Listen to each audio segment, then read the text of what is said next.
వామ్మో ఏంటి స్వాతక్క మిషన్ ఎక్కింది అని అనుకుంటున్నారా? అదేం లేదండి, చుట్కీకి డ్రెస్సులు కుడుతున్నా అన్నట్టు అంతే. మా బావ ఒక 3 years బ్యాక్ ఒక 3 dresses అయితే నా కోసం కొన్నాడు. అప్పుడు అవి మీడియం సైజ్ తీసుకునేసరికి నాకు లూజ్ అయిపోయాయి. నేను షార్ట్ హ్యాండ్స్ చేసేసుకొని మా చుట్కీకి ఇలా డ్రెస్ అయితే కుట్టాను. పైన పాట్ ఏమో నా డ్రెస్ హ్యాండ్స్ అయితే పెట్టాను, కిందనేమో నా చున్నీ కట్ చేసి కుట్టాను. ఈ టూ డ్రెస్సెస్కి ఫుల్ హ్యాండ్స్ వస్తే కట్ చేసి ఇలా కుట్టాను. 2 dresses చాలా బాగున్నాయి కదా.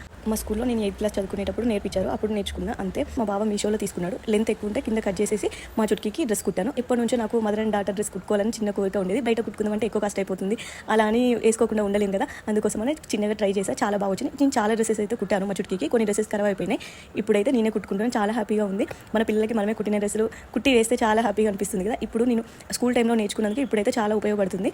ఈ మిషన్ అయితే మా మమ్మీ నా మ్యారేజ్కి ముందే కొంది. ఎప్పుడైనా యూజ్ అవుతుంది కదా, ఇంట్లో పిల్లలు ఉంటే చాలా యూజ్ అవుతుంది కదా అని చెప్పేసి కొనింది. ఇప్పుడు నాకు చాలా యూజ్ అవుతుంది. నేను స్కూల్ టైంలో మిషన్ నేర్చుకున్నా అని చెప్పాను కదా, అప్పుడు మాత్రం మిషన్ అయితే నా దగ్గర అయితే లేదు, చేయి మీదనే కుట్టేదాన్ని. అవి కూడా సపరేట్ వీడియో చేసి మీకు వీడియో పెడతాను. మా చుట్కీ గురించి నేను సపరేట్గా చెప్పిన అవసరం లేదు. మా చుట్కీ చూడండి హాయ్ హాయ్ అని చెప్తుంది, మీరే చూడండి. ప్లీజ్ ఫ్రెండ్స్ సబ్స్క్రైబ్ చేయండి, లైక్ చేయండి, షేర్ చేయండి. ప్లీజ్ సబ్స్క్రైబ్ చేసుకోండి ఫ్రెండ్స్.